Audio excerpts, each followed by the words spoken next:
जिन tax payer ने assessment year 23-24 में income tax return file नहीं की है या फिर फाइल की है और प्रोसेस हो चुकी हैं, उन्हें इनकम टैक्स डिपार्टमेंट के द्वारा नोटिस जारी किए जाएंगे मई एंड जून मंथ में। तो इसके लिए आपको बहुत ज़्यादा सतर्क रहना है। तो नोटिस क्यों जारी किए जाएंगे, किसे जारी किए जाएंगे, कब तक जारी किए जाएंगे, इसके बारे में हम इस वीडियो में डिटेल में डिस्कशन करेंगे। CA Satbir Singh YouTube channel पे आपका स्वागत है। इनकम टैक्स बहुत तेज़ी से बदल रहा है और यदि आपको इसकी कंप्लायंस करनी है तो इसके लिए आपको डेली जानकारी लेनी होगी ताकि आप अपने टैक्स को बचा पाएँ और इनकम टैक्स की कंप्लायंस कर पाएँ। तो आप हमारे यूट्यूब चैनल को सब्सक्राइब कर लें, क्योंकि इस पर हम आपसे रेगुलर इन्फॉर्मेशन शेयर करते हैं जिससे कि आप अपना टैक्स बचा सकते हैं। और इसके साथ आप हमें व्हाट्सएप चैनल और Telegram channel CA Satbir Singh tax hill पे भी सब्सक्राइब कर लें। लिंक वीडियो के डिस्क्रिप्शन में भी दिया गया है, कमेंट में पिन किया गया है, ताकि आपको इनकम टैक्स के रेगुलर अपडेट्स आपके मोबाइल पे ही मिलते रहें। इनकम टैक्स डिपार्टमेंट के द्वारा असेसमेंट ईयर 23-24 के लिए इनकम टैक्स रिटर्न की कंपल्सरी स्क्रूटनी के लिए गाइडलाइन जारी कर दी गई है। तो इनकम टैक्स डिपार्टमेंट के द्वारा स्क्रूटनी की जाती है यदि व्यक्ति की जो इनकम है उसमें मिसमैच आ रहा है, यानी कि जो इनकम उसने इनकम टैक्स रिटर्न में दिखाई है और जो इन्फॉर्मेशन थर्ड पार्टी से मिली है इनकम टैक्स डिपार्टमेंट को, जैसे कि बैंक से, आपके एम्प्लॉयर से, तो उस केस में से मैच किया जाता है। और यदि कोई मिसमैच आता है तो उस केस में नोटिस जारी किए जाते हैं टैक्स पेयर को। यदि आपने कैश डिपॉजिट किया है बैंक में और उसके लिए कोई सपोर्टिंग एविडेंस नहीं है आपके पास, तो इसके लिए भी स्क्रूटनी करके ही पता लगाया जाता है इनकम टैक्स डिपार्टमेंट के द्वारा। यदि आपकी रिटर्न में इनकम्प्लीट या मिसिंग इन्फॉर्मेशन है तो इसके बारे में भी स्क्रूटनी की जाती है। इसके अलावा इंटरनेशनल टैक्सेशन से जुड़े हुए जो केस है उनके लिए भी स्क्रूटनी की जाती है। तो इसके लिए गाइडलाइन जारी कर दी गई हैं। जब इनकम टैक्स रिटर्न आप फाइल कर देते हैं तो जिस असेसमेंट ईयर से रिलेटेड फाइल की गई है उसके ख़त्म होने के 3 महीने के अंदर इनकम टैक्स डिपार्टमेंट को नोटिस जारी करने होते हैं। तो असेसमेंट ईयर 23-24 के लिए आपको जो इनकम टैक्स के नोटिस है वो 30 जून 2024 तक जारी किए जाएंगे। तो यदि इनकम टैक्स ऑफिसर को ये केस जो है वो फेसलेस असेसमेंट सेंटर को ट्रांसफ़र करने हैं तो उसके लिए 31 मई 2024 तक वो केस ट्रांसफ़र कर देगा। और उसके बाद जो नोटिस को जारी करने की लास्ट डेट है वो 30 जून 2024 से असेसमेंट ईयर 23-24 के लिए। तो आपको अपने इनकम टैक्स के पोर्टल को रेगुलरली चेक करना है कि कहीं उस पर आपको कोई नोटिस तो नहीं मिला है इनकम टैक्स डिपार्टमेंट की तरफ से जिसका कि आपको कंप्लायंस करना है, रिप्लाई देना है। कुछ ऐसी रिटर्न है जो कि कंपल्सरी स्क्रूटनी के लिए सिलेक्ट नहीं की जाती हैं बल्कि कंप्यूटर के द्वारा सिलेक्ट की जाती हैं, जिसे कि हम कास मेथड कहते हैं, यानी कि computer assisted scrutiny selection method, जिसके अंतर्गत के वो केस आते हैं जैसे कि आपका AIS से डेटा मिसमैच कर रहा है ITR का, या फिर CPC TDS से डेटा मिसमैच कर रहा है, या जो स्टेटमेंट ऑफ फाइनेंशियल ट्रांजैक्शन है उससे डेटा मिसमैच कर रहा है। तो उस केस में इनकम टैक्स डिपार्टमेंट सेक्शन 142 के अंतर्गत आपको नोटिस जारी करता है। यदि वो नोटिस जारी होने के बाद आप रिटर्न फाइल कर देते हैं तो उन रिटर्न की कंपल्सरी स्क्रूटनी नहीं की जाती बल्कि कास मेथड के द्वारा उन रिटर्न को स्क्रूटनी के लिए उठाया जाता है। तो ऐसी रिटर्न कंपल्सरी स्क्रूटनी के अंतर्गत कवर नहीं है।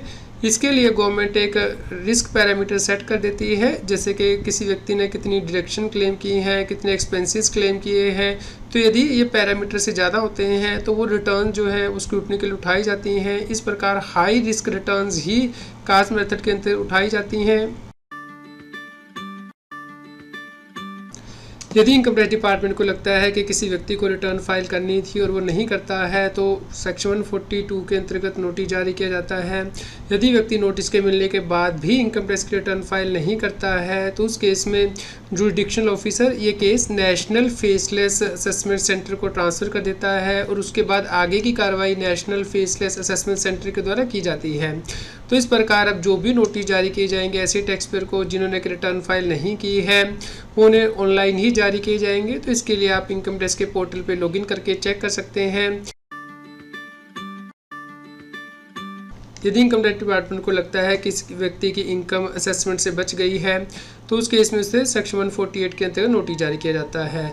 तो यहाँ पे 2 केस होते हैं, जैसे कि यदि किसी व्यक्ति के यहाँ सर्च कंडक्ट की जाती है तो उस केस में ये जो असेसमेंट है वो सेंट्रल चार्ज के द्वारा की जाती है। तो इस केस में सभी जो प्रोसीडिंग है जुरिडिक्शनल ऑफिसर के द्वारा सेंट्रल चार्ज को दे दी जाती हैं और उसके बाद असेसमेंट की जाती है। लेकिन यदि कोई और केस है जहाँ पे कि व्यक्ति को नोटिस जारी किया गया था सेक्शन 148 का, जहाँ पे कि उसने रिटर्न तो फाइल कर दी है या फिर रिटर्न नहीं फाइल की है, तो उस केस में ये assessment national faceless assessment centre के द्वारा की जाती है ऑनलाइन। तो इसके लिए आपको ऑनलाइन ही इनकम टैक्स की वेबसाइट पे जाके नोटिस या ऑर्डर चेक करना है।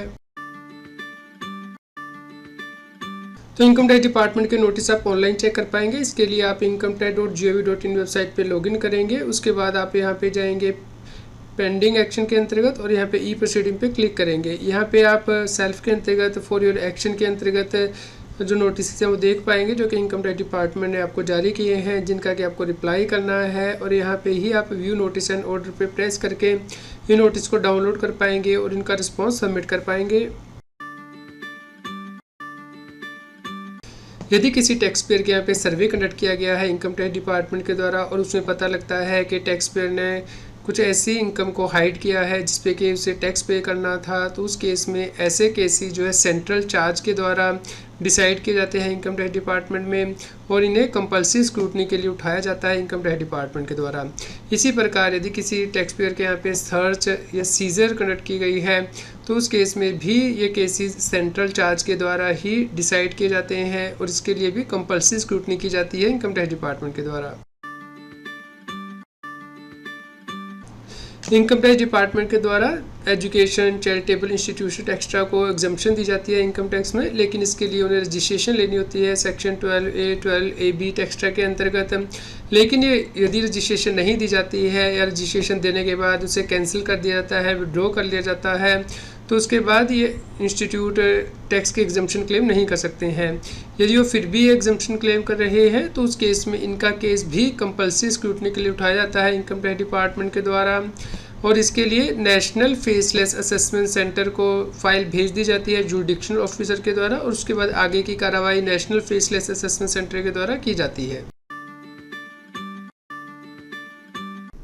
यदि इनकम टैक्स ऑफिसर के द्वारा पिछले असेसमेंट ईयर में रेकरिंग इशू ऑफ लॉ की वजह से एडिशन की गई थी और ये एडिशन 25 लाख रुपए से ज़्यादा थी 8 मेट्रो सिटीज़ में, यानी कि दिल्ली, अहमदाबाद, पुणे, मुंबई, चेन्नई, बेंगलोर, कोलकाता या हैदराबाद में, और 10 लाख रुपए से ज़्यादा है अदर देन मेट्रो चार्जेस में, तो उस केस में भी ये केसेस कंपल्सरी स्क्रूटनी के लिए उठाए जाते हैं। इस केस में भी notice national faceless assessment centre के द्वारा आपको जारी किया जाएगा।